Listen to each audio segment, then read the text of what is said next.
What's up guys, it's Joe Cruso here. Today I'm making a video all about what you see here. This is the Apple iPad and I'm currently running through the settings in this review. If you haven't seen part 2 yet, because this is part 3, go ahead and click the link that should be somewhere up in that area that will go to part 2. And if you haven't seen part 1 either, then just click on the part 2 link and there'll be a part 1 link in that video, so you can go back to there. Also, I have a link to part 4 up here at the end of this video. So, I left off in part 2 in the settings.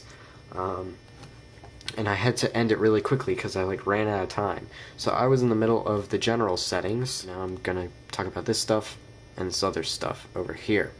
So, home, or well, date and time, because I accidentally tapped on it. You can, set up that stuff, time zone. You can set the date and time if it's not right, which it usually is right, and that's pretty much what you can do in there. And when you tap home, you can set what you want to double click the home button for. So you can, if you double click the home button, you can just go home. If you double click the home button, it could go to search, or what I have it set at, double click the home button and it'll go to the iPod. So that's pretty cool. Let me get back into there. Alright, iPod controls, you can turn on or off when playing music. Show iPod controls. I'm not sure what that really does, but they're on. Search results, I already showed you in part 2, but I just showed you the different choices, but it didn't show that you can check them off or on when you're in the spotlight search, when you swipe over to the left on your home screens. And you can also reorganize them based on your priorities. So, also in here we've got keyboard, and you can set up settings here. I'm not really going to go through all this. You can set up keyboard options, international accessibility, battery percentage on or off. I'm going to switch it off right now. Right now it's on because I kind of like it. It's at 55%. If I turn it off, it'll go away. Turn it on, it'll come back. So that's pretty neat. And then reset just resets your device. I think if you hit reset, it won't. No, I'm going to try it. Reset all settings, erase content settings, reset network settings, reset keyboard dictionary, reset home screen layout, reset location warnings. Oh, that's kind of cool. So you can reset not just the whole device, but different little parts that you want to. So now I'm going to go into mail, contacts, and calendars. I'm going to have to censor parts of it because I don't want you guys to use my email like it says right here. But you can add an account, and it can be Microsoft Exchange, Mobile Me, Gmail, Yahoo Mail, AOL, or other. And I've tried using the other before, and it doesn't really work too well for me. Maybe you can get it to work, I don't know. And then there's Fetch New Data, and you can choose if you want push on or off, and that's for checking your email. So you can have the device check it every 50 minutes, 30 minutes, hourly, or you can just do it yourself. And if you do it yourself, it saves battery life, but I like it to check for me every 30 minutes. And then advanced does some other crazy stuff, and I'm not too sure what that does. So what else do I have here? I've got a show, and I'll show the little thing here. See the little 3? That's my amount of emails. It'll go up to 200 based on what I put.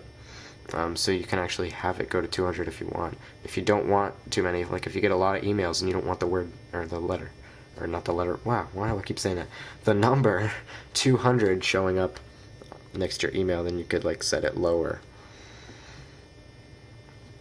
Also, you have got preview, and you can preview whatever amount of lines you want. I'm not really sure what that's for, but you can do that if you want to. You can adjust the font size, the to/cc label on or off, ask before deleting on or off, load remote images on or off, always BBC myself on or off, signature.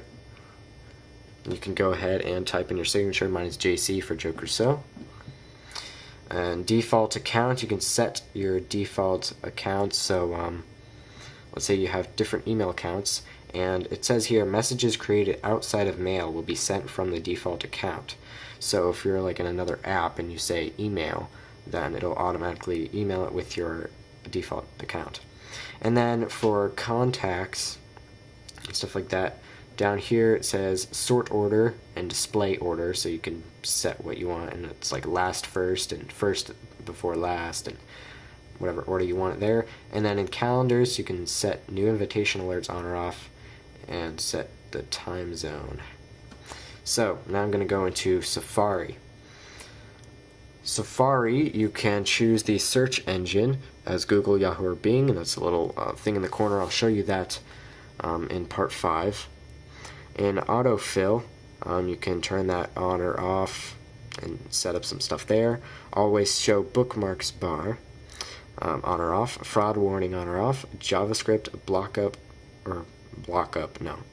pop-ups, both of those on or off.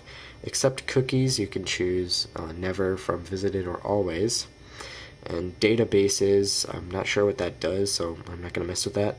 And then clear history, clear cookies, clear cache is here. And then some weird developer debugging thingy that I'm not going to mess with either. And then in iPod, you can set sound check on or off. Again, I'm not really sure what that does. EQ, you have a lot of EQ options, which is nice, just like on a normal iPod. I have it set to small speakers because it actually makes it sound a lot better if you have those Apple earbuds in, which aren't too good. But if you have some good earbuds, then you can just turn it off. Oops. Volume limit, you can set the volume limit and you can even lock it, so if parents don't want their kids listening to their iPod very loudly, then they can put a lock on it, and that way they won't be able to make it louder. Lyrics and podcast info you can turn on or off. In video, you can set where you want it to start playing from the beginning or where it left off. You can set closed captioning on or off.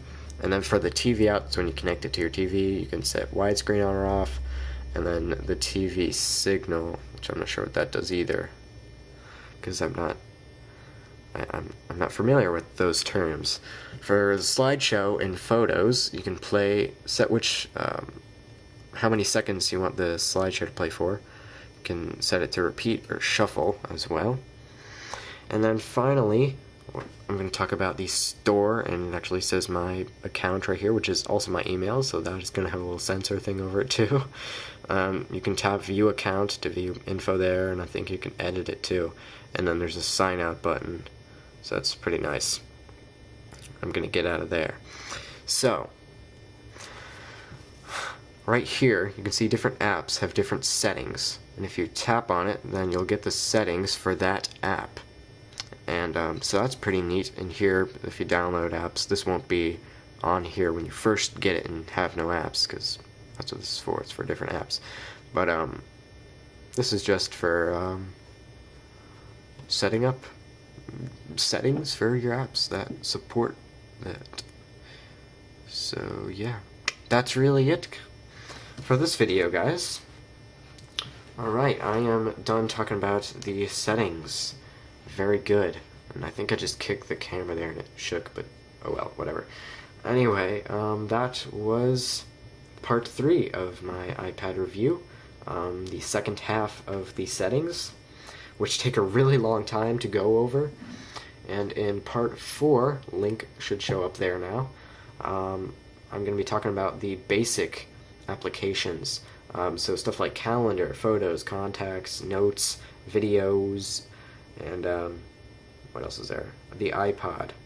The stuff that pretty much doesn't use an internet connection. Those are the basic apps. And then in part 5, I'll go over the internet connection apps. So that is it, guys. Thank you for watching my video. Please comment, rate, subscribe, check out part 4, and I will see you guys later.